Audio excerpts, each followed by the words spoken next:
गाडी आफ्नै गतिमा गुडिरहेको छ। दृश्यहरू बिस्तारै पछाडि छुटिरहेका छन्। कतै हरियो डाँडाहरू, कतै खोल्सा, कतै गाउँका साना घरहरू अनि कतै सुनसान बाटो। बाटो उस्तै छ तर मन भने स्थिर छैन।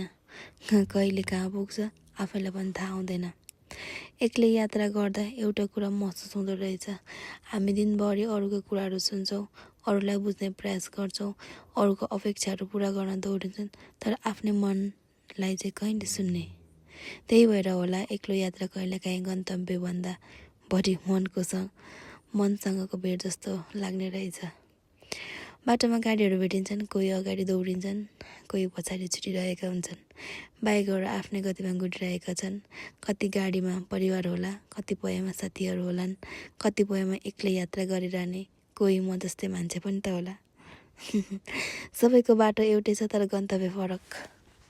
कसैले घर पुग्न हतार गरिरहेको होला, कसैले आफ्नो मान्छे भेट्न, कसैले कामको सिलसिलामा, कसैले नयाँ ठाउँ खोज्दै, अनि कसैलाई सायद आफैबाट केही समय टाढा जान मन लागेको होला।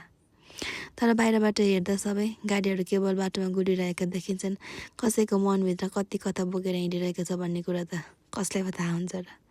सायद मान्छेको जीवन पनि यस्तै हो। बाटोमा भेटेका मानिसहरूलाई हेरेर उनीहरूको जीवन कस्तो छ भनेर अनुमान लगाउन सक्छौँ। कसैलाई खुसी देख्छौँ र भन्छौँ यसको त जिन्दगी कति राम्रो रहेछ। कसैलाई हाँसिरहेको देख्छ र सोच्छौँ यो त कति खुसी होला है। तर मान्छेको अनुहारले उसको पुरा अर्थ कहाँ भन्न सक्छ र। कहिलेकाहीँ सबैभन्दा धेरै हाँस्ने मान्छे भित्रबाट सबैभन्दा थाकेको हुनसक्छ।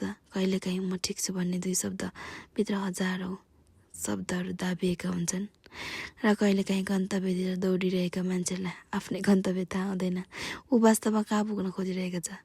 यात्रामा आउने ती घुम्तीहरूले पनि मलाई जीवनको निकै कुरा सम्झाइरहेको थियो। सिधा बाटोमा त सजिलो हुन्छ, तर जीवन सधैँ सिधा कहाँ हुन्छ र। कहिले अचानक एउटा मोड आउँछ, हामीले सोचेको बाटो परिवर्तन हुन्छ। कसैलाई भेट्छौँ, कसैलाई गुमाउँछौँ। कुनै सपना पुरा हुन्छ त कुनै बाटोमै छुट्छ।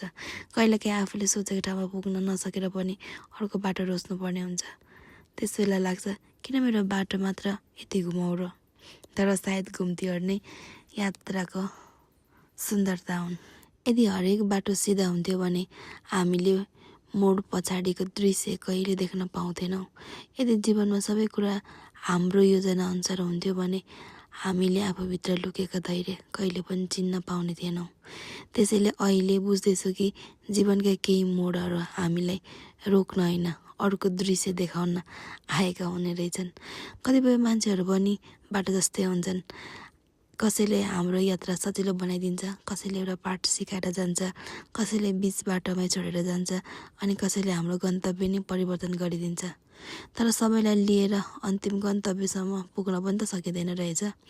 केही सम्बन्धहरू बाटोसम्मका हुन्छन्, केही सम्झनाका लागि, अनि केही मनभित्र सधैँका लागि बस्ने हुन्छन्। र हामीले पनि सिक्नुपर्ने रहेछ कि जो छुटिए उनीहरूलाई सधैँ दोष दिएर बस्नु जीवन होइन। कतिपय मानिसहरू हाम्रो जीवनमा आउनुको उद्देश्यसँगै हिँड्नु मात्रै पनि हुँदैन। उनीहरूले हामीलाई केही सिकाएर अर्को बाटो रोज्नु सिकाउनु पनि त हुनसक्छ। सायद जीवनको सबैभन्दा ठुलो सुन्दरता पनि यही हो, हामी थाकेर पनि अघि बढ्न सक्छौँ। कहिलेकाहीँ मनले भन्छ क्या अब पुगो, अब सक्दिनँ, तर बाटोले फेरि सम्झाउँछ अझै केही पर जान बाँकी छ नि।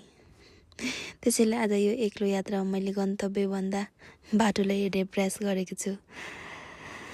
दौडिरहेका दृश्यहरूलाई, घुम्तीहरूलाई, बाटोमा भेटेका अपरिचित मानिसहरूलाई, आफ्नै गतिमा अघि बढिरहेका गाडीहरूलाई, सबैजना कतै पुग्न हिँडिरहेका छन् र म पनि।